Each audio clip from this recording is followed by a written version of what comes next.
Price the Lord. கர்த்தர் நல்லவர், அவர் கிருபை என்றும் உள்ளது. ஆமேன், ஆமேன். Praise the lord. தாழ்மை எப்படின்னா, தேவனுக்கு முன்னால நம்மளை கீழ்ப்படிய வைக்கும். ஓகேவா? ஆனால் பெருமை எப்படி அப்படின்னு கேட்டிங்கன்னா, தாழ்மைக்கு எதிர்த்து நிற்க வைக்கக்கூடிய ஒரு பொல்லாத ஆயுதம் தான் அந்த பெருமை. அப்போ பெருமை நமக்குள்ள வரும் பொழுதும், பெருமைக்கு நம்ம இடம் கொடுக்கும் பொழுதும், பிசாசு நமக்குள்ள வர்றதுக்கு நம்மளே பெர்மிஷன் கொடுக்குறோம், இன்விடேஷன் கொடுத்து நீ வரலாம், தயவு செஞ்சு வாங்க அப்படின்ற மாதிரி ஒரு அர்த்தம் ஆயிடுது. ஸோ நம்மளை அறியாமலேயே நம்ம என்ன பண்ணுறோம், பாவத்துக்கு இடம் கொடுத்து விடுறோம். அதுக்கப்புறமா அது உள்ளே வந்ததுக்கு அப்புறமா நம்ம நிம்மதி எங்கே, நம்மளுடைய சந்தோஷம் எங்கே எல்லாம் தேட வேண்டியது தான்.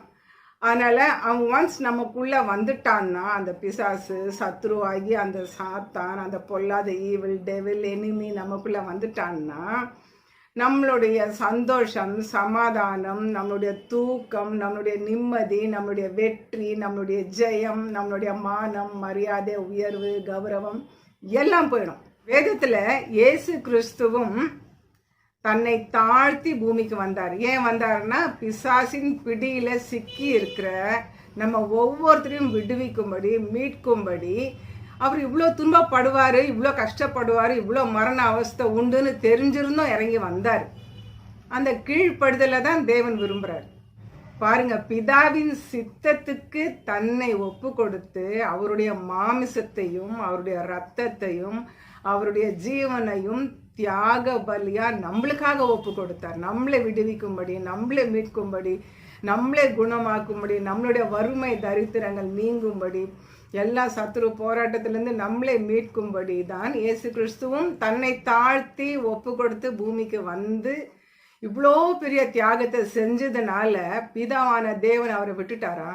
பாருங்க, சிலுவையின் மரண பரியந்தம் வரைக்கும், கடைசி மூச்சு வரைக்கும், உயிர் போற வரைக்கும் தன்னை தாழ்த்துந்தனால பிதாவாகிய தேவன் இயேசு கிறிஸ்துவை எப்படி ஹானர் பண்றாருன்னு பாருங்களேன். பிலிப்பியர் 2ஆம் அதிகாரம் 10-11 நான் வாசிக்கிறேன்.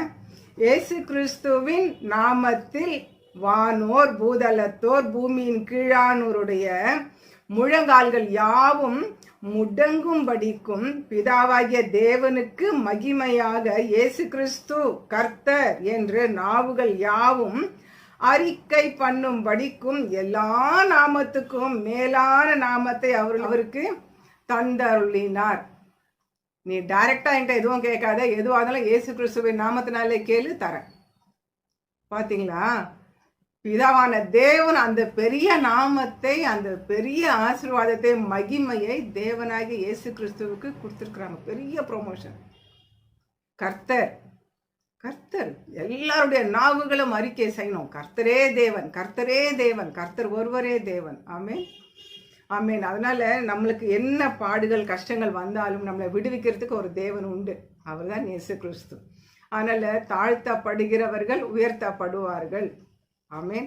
நம்ம தாழ்ந்து போகிறதுனால ஒன்றும் குறைஞ்சிட மாட்டோம்ப்பா.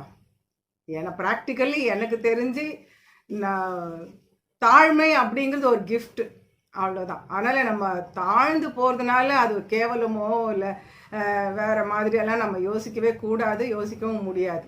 அது காட்ஸ் கிஃப்ட். ஸோ மேன்மைக்கு முன்னானது தாழ்மை. தாழ்மையை தரித்து கொள்வோம். கர்த்தர் நம்மளை ஆசீர்வதித்து உயர்த்துவார். ஆமென், ஆமென். Have a blessed day. God bless you.